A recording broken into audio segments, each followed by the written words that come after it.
Hi friends, it's Miles here. It's a game of no halves. Bob, my father, is Hello. to my left-hand side. How's it going, Bob? It's going well. Yeah? How's it going, Miles? Good. Yeah, I I'm like all good. the new haircut. Oh, thank you. Yeah. Suits you. Thanks. Found a new barber in Wantage who did me a nice, so that's good. Oh, is there a new barber in Wantage? There's not. There's just about 15 million, and I've worked my way around all of them and not liked any of them until I finally found one that I have liked. So okay. That's good. I told you about my terrible experience, didn't I? Yeah. At the barbers in Wantage. Yeah, the Turkish barbers. Yeah.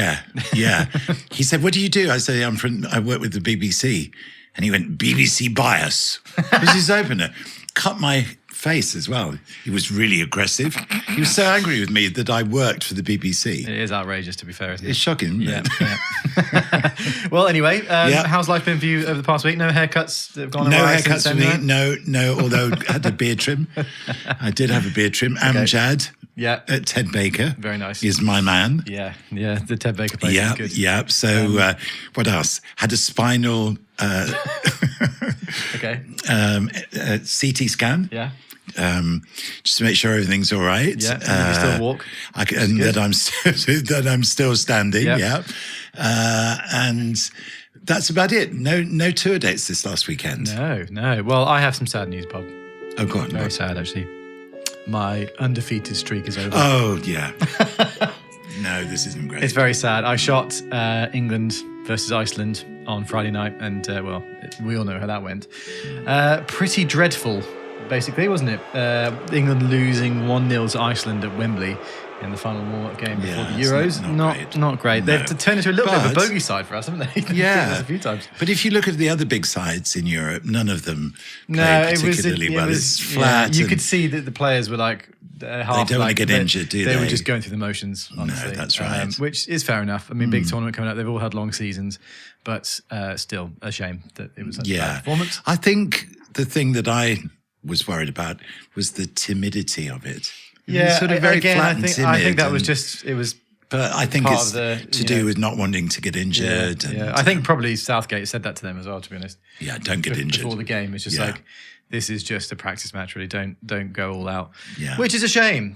So yes, my 27 whatever game it was unbeaten run is now ended because I officially was shooting for England that night as well. Nor did we win the lottery. No, that's the true. bubble has burst, Miles. It has. The bubble has burst, unfortunately. But no, otherwise, all good, I think, basically. I've got 2 new cats. Oh, yes, you have. This is my absolute really big news. Yeah. But the thing is, since they arrived here, I haven't seen them. They're just so terrified of everything. They've hidden away and they won't come out. Yeah. It's basically what's happened. They took one look at you and they thought, they fuck that. did. What are we doing here? They're rescue cats, and I know that they've been moved from place to place to place. Yeah. And Mars's brother Dylan and me picked them up on Saturday afternoon from this wonderful couple who live in Abingdon, quite close to us here. And the cats, they're a bonded pair. One is 8, the other is 6. They've been just given names by the rescue centre. Yeah, the rescue centre. Yeah. Ages ago that have just stuck, but they don't know their names. So it's one of the things I've got to think about what their names are going to be. But I think that they'd what about Freddie and Haynes? Freddie and Haynes, yes. Yes. Actually, Freddie's not a bad idea for one of them. Freddie? Because it's a male and a female. You can have Freddie and Florian, maybe? Yes, Florian. Anyway. So that's not a bad shout though, Miles. Some North London law in there for you. Yes. Well, Freddie, is there a unisex name that you've had in the North London team? Frederico. Freddie or Frederica. I'm just thinking. Yeah, no, I mean... But anyway, so they were so happy with the couple they were with, and they'd been with them for about 2 months. So they'd settled in and felt comfortable. They'd come out of themselves. They'd been on their knees and they'd been purring and happy. And suddenly, once again, they're being yanked away from something they know. Yeah. They've arrived here and they've just gone, enough. And they've hidden away somewhere. And I've had a couple of brief sightings of them. Yeah. They were meowing on the landing last night. So I know they're here. Yeah. But I don't know where they are here. Well, We've had a hopefully. look, haven't we, Miles? Well, You by looked. next episode, maybe they'll be sat on your lap whilst we're recording, Bob. We'll see. Yes. We'll keep the progress updated as we go. Yes. But yeah, so no, all things good. Otherwise, we're entering the North London world as we left last episode, starting off the 2010 to 2011 season, aren't we, Bob? Yes, before that, though, Okay. I promised to give the result of this year's Champions League final. So this is the 23-24 Champions League. Yes, final, I suppose, because right? as you would have heard last time, we're playing Real Madrid Yes. in the final. Big And scenes here. I'm sure there are people joining us all the time, Yeah, Miles, aren't yeah, there? yeah. Shall we just give a very, very brief précis of what it is, North London is? Yeah. go on. Well, so essentially, Bob is the owner of a football team that doesn't actually exist, but in his head it has for about 35 years. It's called North London. Bob plays the games physically around the house with a phone football, which we have on the desk in our little podcast Skill studio. level 1, skill level 2. So the smaller the ball, the higher the skill. Absolutely. Is that right? Because the more difficult it is to... These... I half would have thought that it would be Quite easier easy. to score with a smaller ball, though, no? In a you can bigger bring goal. this one under control. It bounces off everything so much more Right. quickly and comes back at different angles. Yeah. So that's that's not bad skill level. This is great skill level. And then when I felt that I was playing in great form, You I'd tested go to yourself. the smaller one. Yeah. Yeah. So basically, Bob's invented a team made up of real players and not real players. Like I was in the team, some of our friends were, and Bob's kept stats in extreme detail over the course of the last sort of 25 or 30 years. And Yes. so every week on the podcast, you've essentially played a football manager game, but sort of in your own head, and you've typed out everything yourself.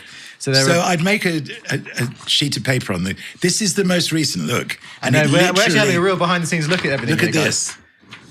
Okay. So this is what happens. So as you're playing a game, Yes. what you do is you've got a piece of paper, on a table somewhere. Yes. And every time something notable happens, you just go and you note down with a pen Absolutely. what's been going on. And I can tell you the lineup as well.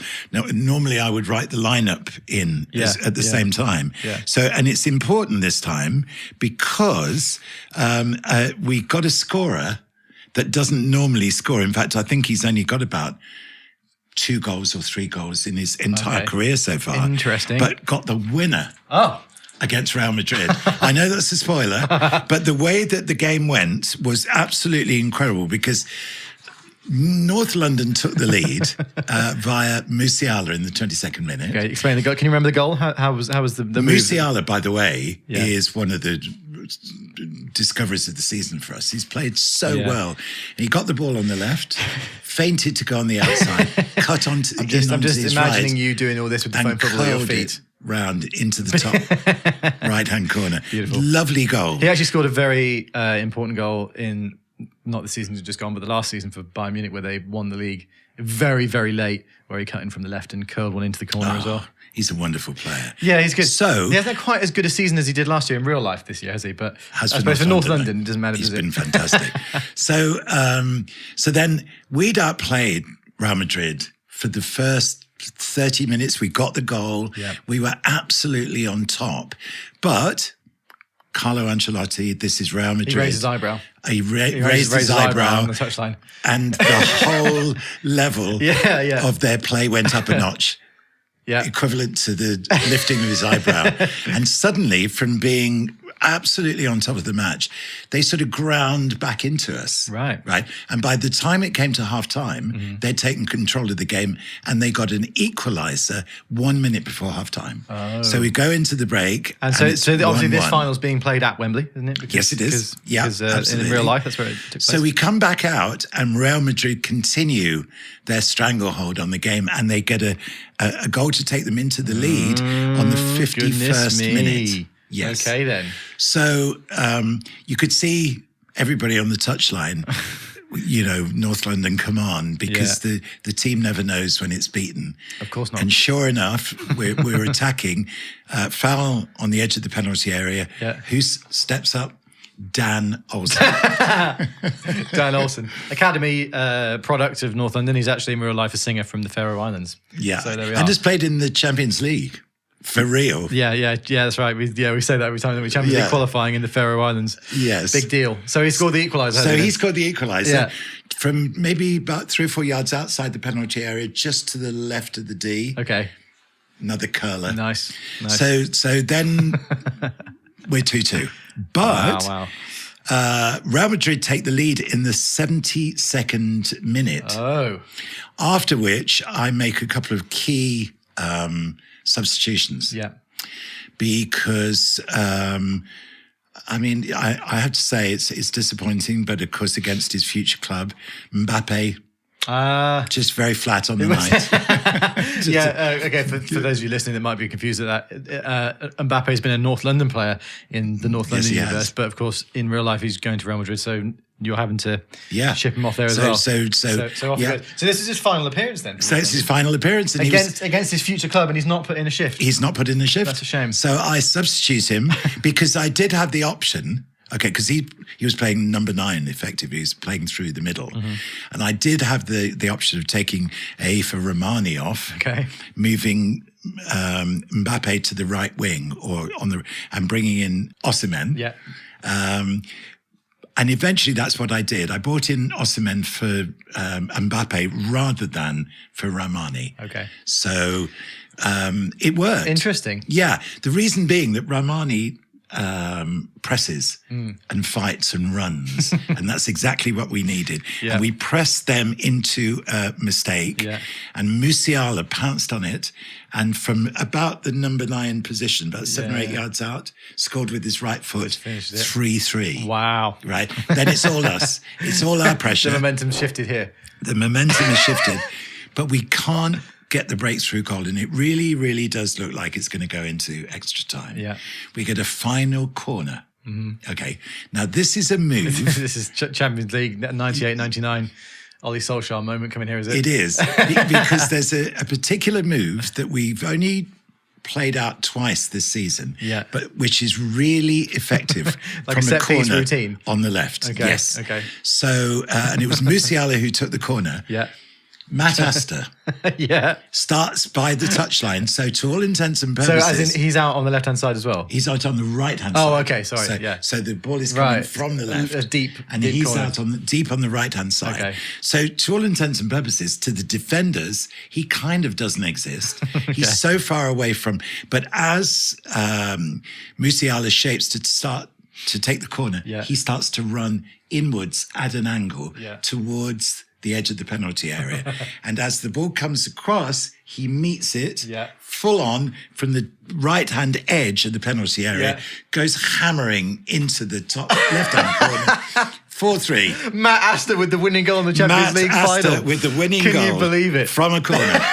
And, last time we played that play, it worked brilliantly, and it did again. Matty Astor. I play football with him in real life, so I have to remind him when I play 5-a-side with him this week. Yes. So what the final score then is 4-3. It's a 4-3 win, and North London lift the Champions League. The double. In 23-24. Premier League and Champions League. Wow. Yes. Well, there you go. Because we beat Man City to the Premier League title by 1 point.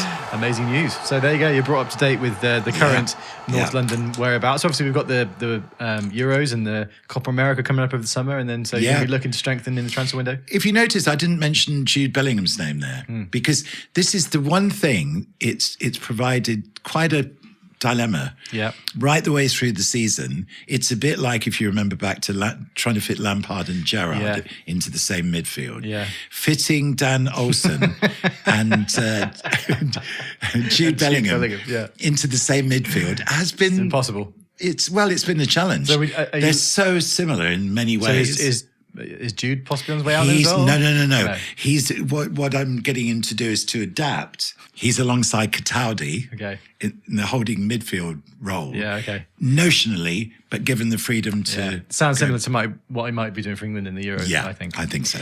Interesting. But he's still getting used to that role because his instinct is to want to attack and be the number 10. So he's got to pick his moments now. Dan Olsen is the number 10. So it's been an interesting dynamic it's worked though, hasn't it? It has eventually. Champions League, the double, Crown, and the Premier League. And so now we just have to think what players we're going to bring in if any, in the transfer window. That's that's actually window. something, if you guys listening and watching want to get involved, we'd love to hear some suggestions of transfers for North London to make. If you're not following us on socials, by the way, at A Game of No Halves across all social media. We also put video versions of the show on YouTube as well. And let us know in the comments about suggestions of players you think North London should sign for this upcoming particularly with window. the Euros coming up. Yeah. It's interesting though, isn't There'll it? be one or two players that come out of the Euros that nobody was expecting, and they'll be really hot property, I imagine. For a while. Yeah. Well, there are one or two, like James Rodriguez, Yeah.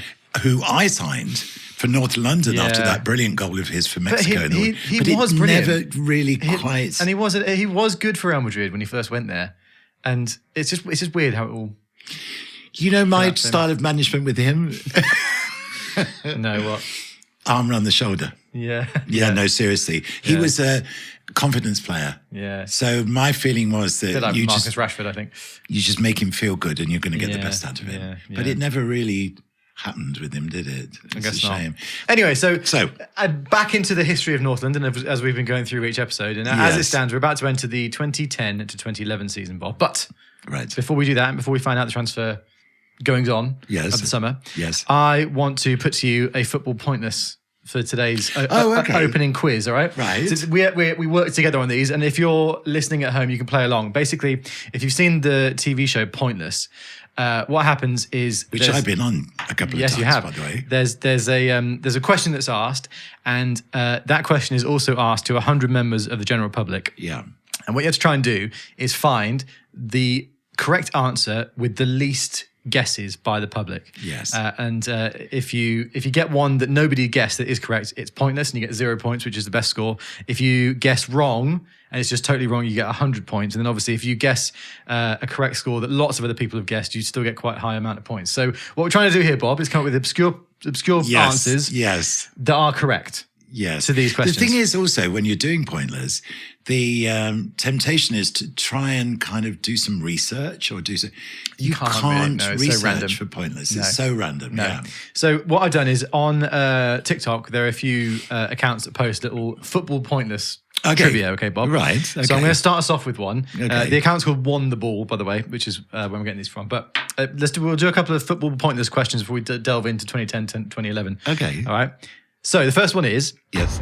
name any of Manchester United's top 5 goal scorers in the 2023 to 24 Premier League season. Ruud van Nistelrooy. Oh, no. So as in the season just gone. Oh, as in the season just gone. Yeah, the season that's just happened. And it's the least number that we So want to... top 5 goal scorers in the Premier League for us this year. So Right. it's going to be Højlund. It's going to be Fernandes. Yes. Surely, right? Yes. You'd think Rashford. Well, he only got 7, I think. I know, but I'm trying to think. McTominay must have got a few. Yes. I mean, there were- Garnacho? Garnacho got... I think Garnacho got... Did he not get 12? Or 9? No, it was Garnacho slightly got less than 9. that, I think, wasn't it? I think it was So, 9. so if we're thinking of... who would the top 5 be then? It would be Højlund, Fernandes. Yes. I suppose Garnacho. Garnacho. But McTominay, I would probably say as well. And I think Rashford would be in there, even though he's had not a very yeah, good season. yeah, I'm trying to so think that- who else would have scored a lot of goals for us this year. There aren't really. Kobe Mainu got 2 or 3, didn't not he? many. No. Yeah. I think that's the 5. Okay. Who of those would have the least guesses? You think? Maybe McTominay. Yeah. Yeah. Do you reckon? Well, I would say so, but But is he in the top 5 scorers of United for this past season? He did. He came up with a few important goals, didn't he? I'm trying to think because he got 2 in that game against Sheffield United, wasn't it? Both in stoppage time. That was really important for us. do you know, I'm going to go Rashford. You're going to say That's the Rashford? least, yeah. But as in, he'd be the least guessed. Yeah. Oh, no. He'd got the least number of goals. Yeah, but we're trying to think. Yeah, If gosh. it's a top 5. Okay, well, in that case, then McTominay. Should we say McTominay? I think McTominay is a good shout. All right, we're going to lock in McTominay. Let us know what your answer is as well. Ready, Bob? Yeah. I'm going to flick across. Okay. All right.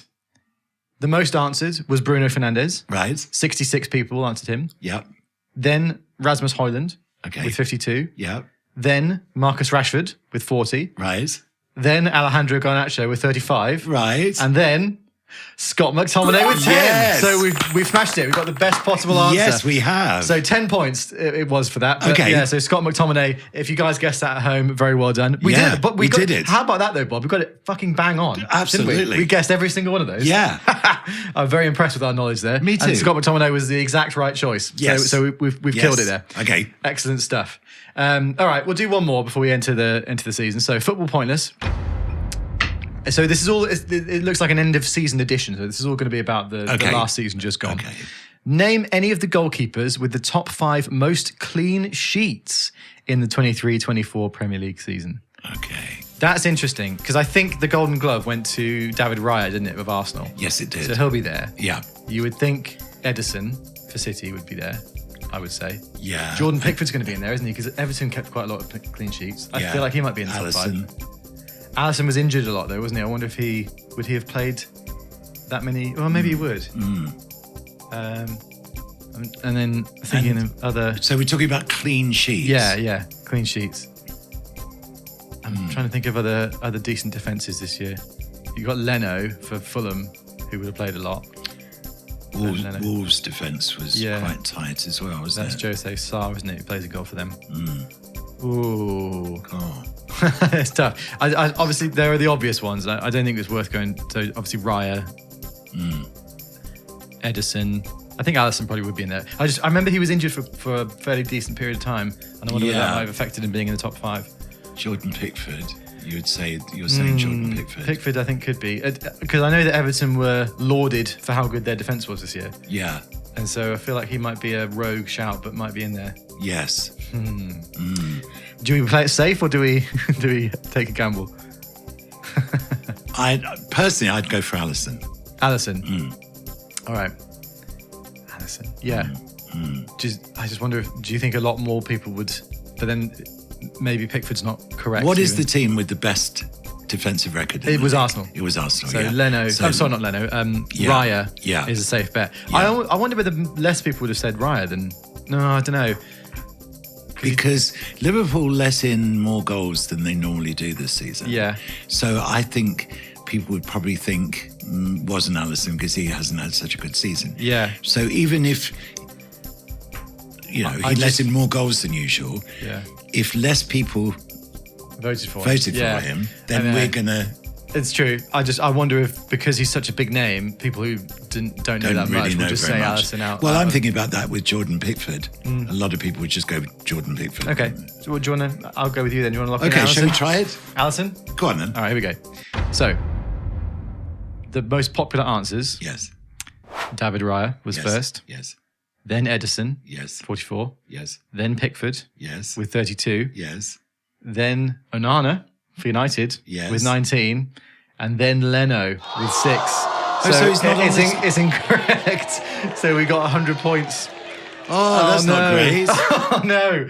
I thought Bert Leno would be a good shout. I mean, Pickford with 32. Who's Leno? Fulham. Yeah. But I think Alisson was injured for so long that he must have missed too many games to get in there. Oh, well. Sorry, Mars. That's okay. Well, you see, now we should have come back to it later because it's wrecked our run. It has. Well, it doesn't matter. Let us know if you beat us for that one anyway. And we'll come back to play some more football pointless later in the show. We'll have one more try, shall we, later on? Yeah, we will. Okay. We'll come back to that. Okay, well, it seems we're being beckoned down the tunnel for a half-time break, Bob. Should we hear from our sponsors? No, wait, there's probably another minute of extra time to go. There was the injury to David Bennett. I think maybe we should cut to the break. Okay, right. Anyway, Father. So, going into 2010-2011. Yes. So, we're coming off the back of the last episode, which was tumultuous, and we're looking at the transfer window now. So there's a couple of big outs in transfers. First of all, Franck Ribéry is leaving the team. Yes, he is. For 37.8 million. Yeah.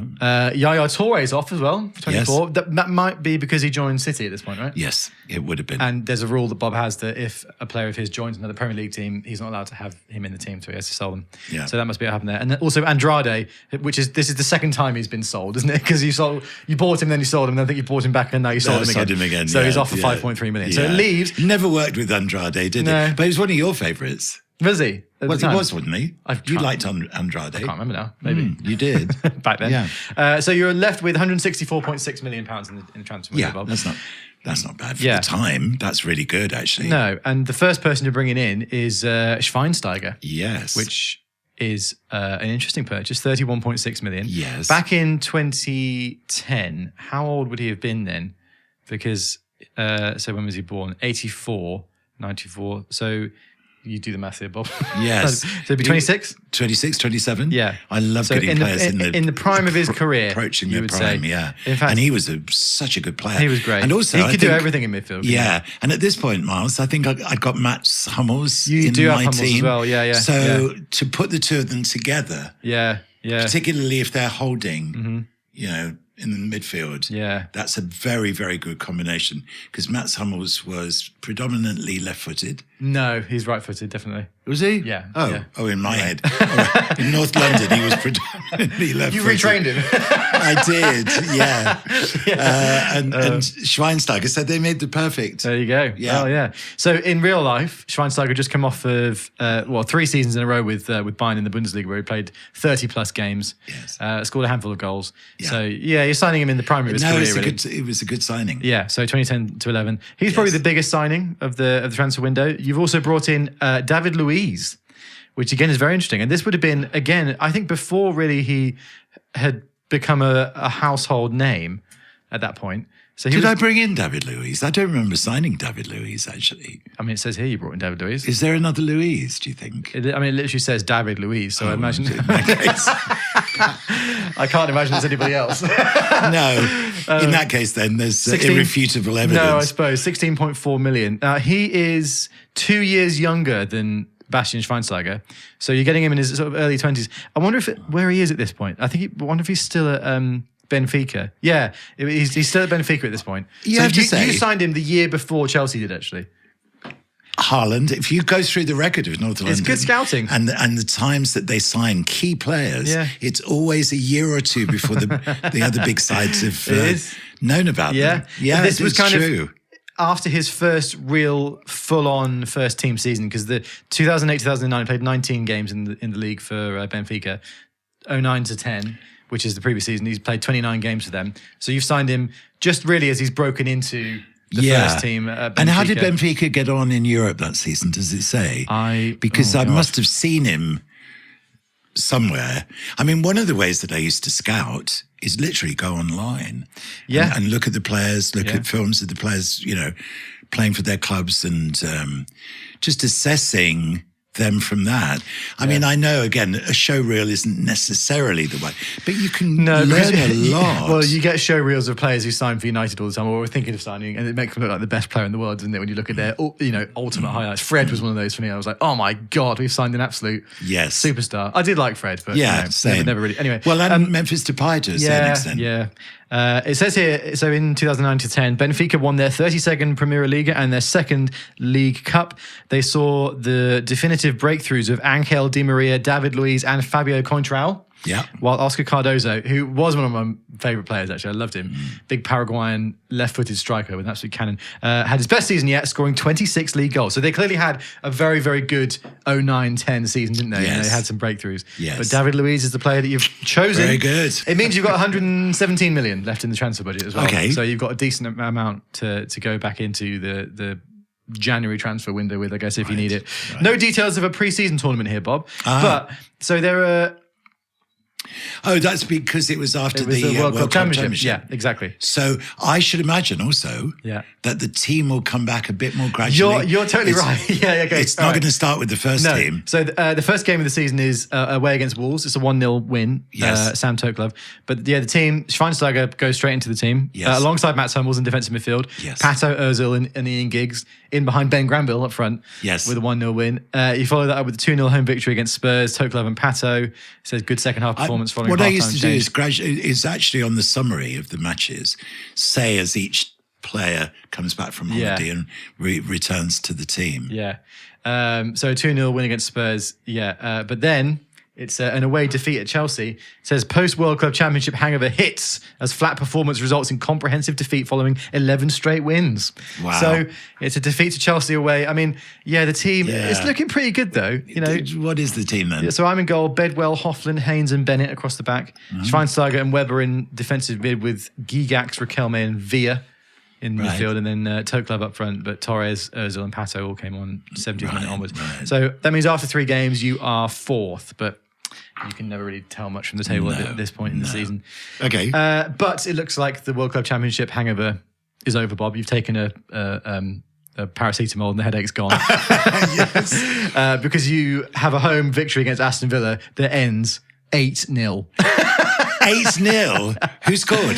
Villa got 2, Riquelme got 2, Freddie Haynes, Sam Toklov and Ozil with 2 as well. It says 4 goals in 12 devastating first half minutes as Aston Villa blown away by awesome attacking tempo. Brilliant. Unbelievable stuff. Yes, and I bet you Riquelme was orchestrating it all. Sounds like it. I loved having him in my I think team. that this is the sort of first time he's started the last couple of games, but he's clearly, he's back to his full fitness now. Things are looking good. After that, it's a 3-0 win against West Ham. Yeah. Fantastic first half performance, but no goals. Become less composed beginning of second half until the first goal goes in. It says here that Douglas Booker makes his first start of the season, and Torres scores his first goal along with David Villa and an own goal, which make it 3-0. And then 0-0 draw with Newcastle leaves you in second place behind Chelsea by 2 points going into the start of October. Okay. So I think things are starting to look up. I'm so glad. Every time we look back over these and there's a little summary, I'm so glad I did the summaries because there were times when you can imagine what you were doing, can't you? Literally feeling. And so I come back to the kitchen and write in the goal scorer, but then I might sort of make a really scribbled note at the bottom. Yeah.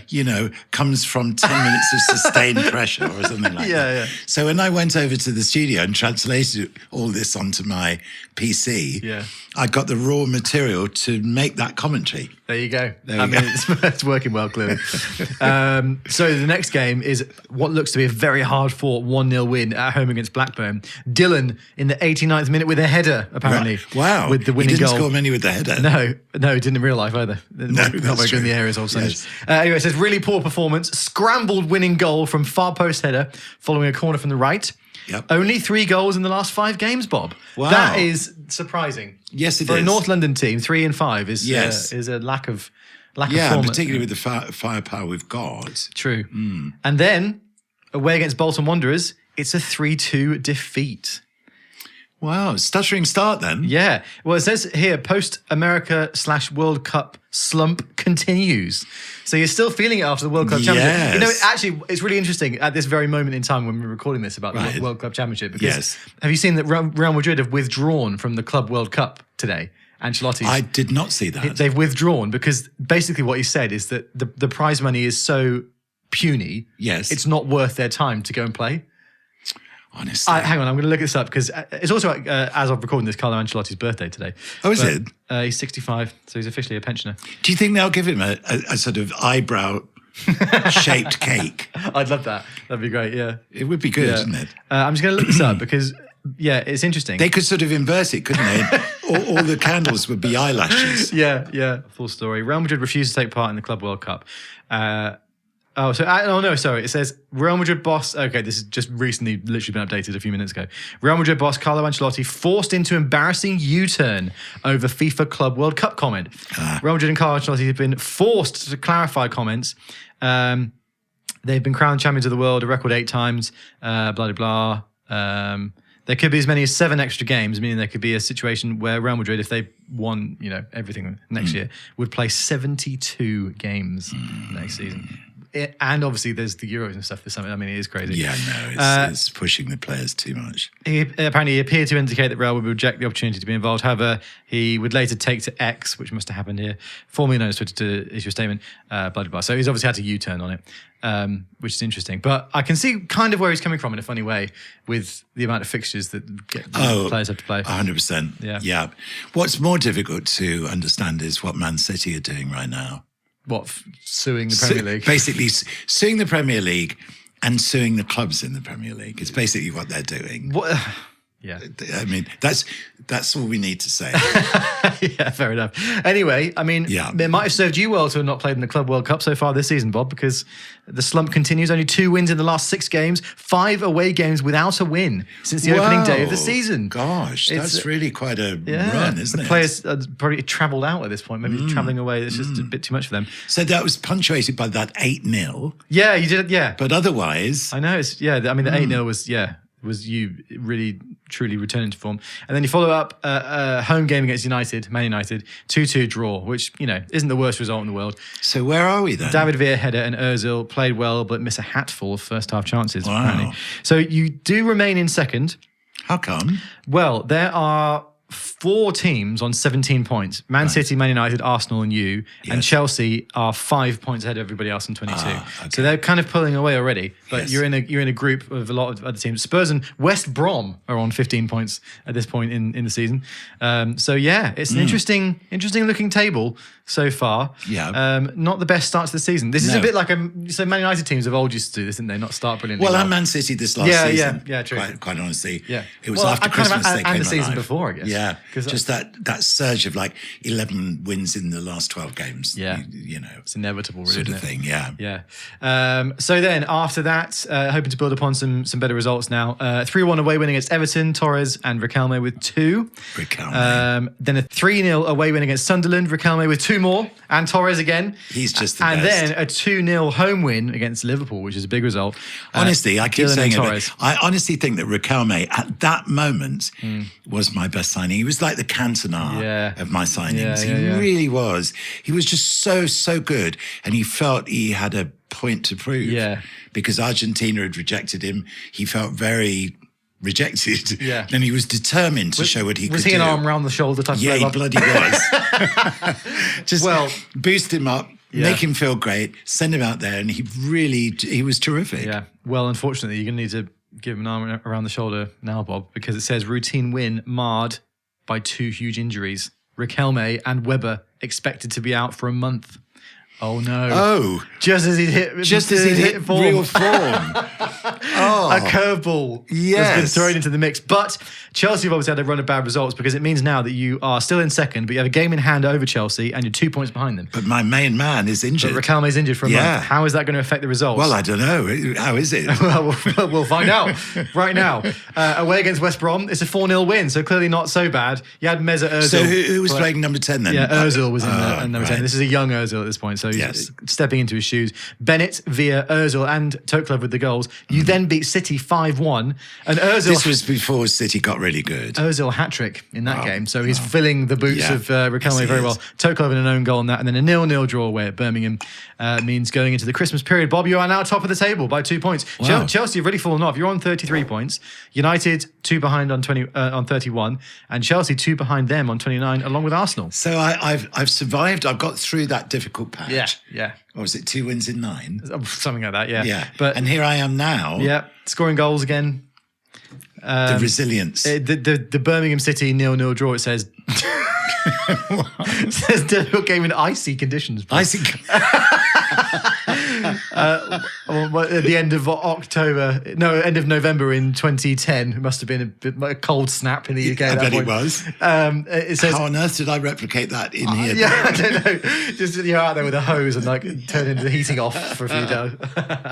And then it also says here ends run of 5 straight Premiership wins. So you were on a good run of form from them. Right. And then before we wrap up, because I'm conscious that we're running on a bit, we'll go to the end of the calendar year in this, Bob, and we'll come back to it next episode. Oh, okay. So yeah, good plan. And because we haven't looked at Europe yet. No, I know, and we'll have to do that shortly. So three more fixtures to play in the league before the end of the year. Okay. Wigan away, 3-0 win. Torres, Gigax, and Ozil, who was clearly come in and looked fantastic. Yes. In Riquelme's absence, so he's really stepped up. Then home against Blackpool. Yep. 5-0. Villa, Torres with 2, Freddie Haynes and Riquelme coming back from injury with a 92nd minute. A goal to make it 5-0. Did he come off the bench? He came off the bench for Ozil. And it says here, Pato, Weber and Riquelme all returned from injury in this game. Torres' second goal is the team's 50th in all competitions so far this season. Wow. So lots of goals being scored. The final game of the year, a bit of a drab 0-0 away to Blackburn. Okay. But Blackburn were very defensive in those days. it means they were weren't they Sam Allardyce about probably. that time? Two guy and Pedersen and all this sorts of stuff. Yeah, and the one Christopher Samba, remember him? yes, Big centre back. And the one style that I had difficulty playing against, long ball.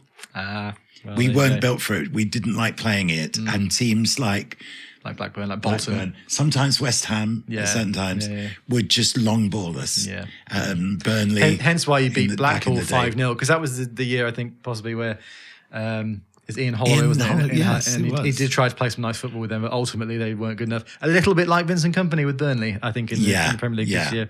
Anyway, turn of the year, Bob. Coming into the New Year's celebrations, you are 2 points clear at the top of the table over Manchester United. Right. 40 points, they've got 38.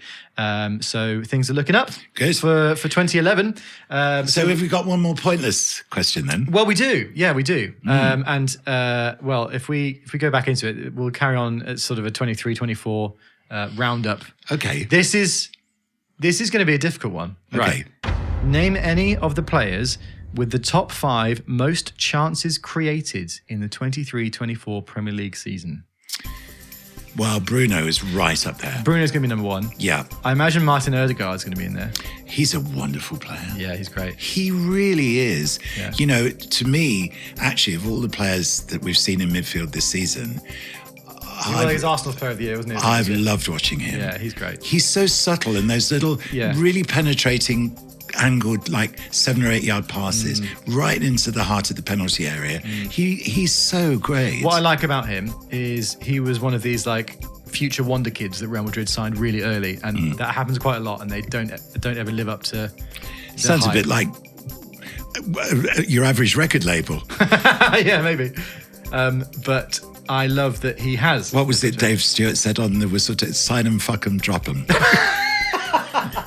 Well, to be fair, Real Madrid did that a little bit with Ødegaard, because I don't know whether you remember, he joined Arsenal initially on loan, didn't he? And then he just showed his true colours at Arsenal, and he's blossomed. Because I think when he was at Real Madrid, he also went on loan to like Real Sociedad or something there. Anyway, it's nice to see him doing well. It was. But so I would say he's in the top 5 chances created, would you? Yes, I would say so. Did De Bruyne play enough of the season to get in there? Because he was injured a lot. I was thinking, Phil Foden did, though. Foden. Yeah, did he create chances, or did he score them a lot, though? Bernardo Silva could be another one for I think City. Phil Foden made a lot of chances as well as scoring them. He had such a great season, He was didn't good, he? wasn't he? Yeah. Liverpool players. Who would be... Mo Salah? Did Mo Salah make goals? I think Mo Salah scores them. I don't think he creates a lot of chances, really, does he? Would you say... Trent? That's actually not a bad shout. For us... Bruno's the one. Bruno's the one, isn't he? I'm just trying to think Garnacho. I think Bruno would be the only one that's up there. But Trent's a good shout. Trent is not a bad shout. Would a lot of people think of Ødegaard? I don't know.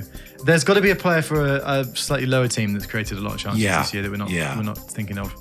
I'm trying to think who else might have done the real big scorers. Somebody for Newcastle. Somebody Crystal for Palace. Okay. Eze or Elise. Yeah, that sort of name. Again, they were injured for a bit this season, weren't they? You're right. Actually, I think maybe they missed too many games. You know, it's interesting. Gareth Southgate choosing 4 players from Palace more than any other team. Admittedly, they had a great end to the season, but yeah. Years ago, when Crystal Palace was really the team at the beginning of the 1990s, they were labelled the team of the future because the style of play and everything at the time. I mean, you look now at some of the Instagram accounts that show you football in the 70s. And the state of the pitches. I know. What happens? You could as good as hack somebody down and break their legs and still not get. Well, it wasn't even a red card. Really. You went into the book.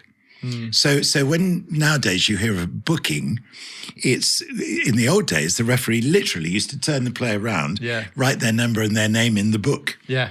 So that's why it was called a booking. And you see fights breaking out. That thing with Franny Lee and Norman Hunter, where they're literally throwing haymaker punches at each other. Back in the day, and nobody gets sent off. It's incredible. Goalkeepers, I've seen had no protection because a goalkeeper would like catch the ball and then they just get fucking bashed into 2 like players would be slamming into them. In fact, if you could bash him over the line with the ball in his hand. But also he'd have the ball in his hands for like a good few seconds. Yes, somebody would come out just of nowhere crash into him. Yeah. Oh, some of the injuries that goalkeepers had in those days was terrible. Yeah. Well, Bert Troutman, played the with Man broken neck, City, didn't he? played in the FA Cup final with a broken neck. I know.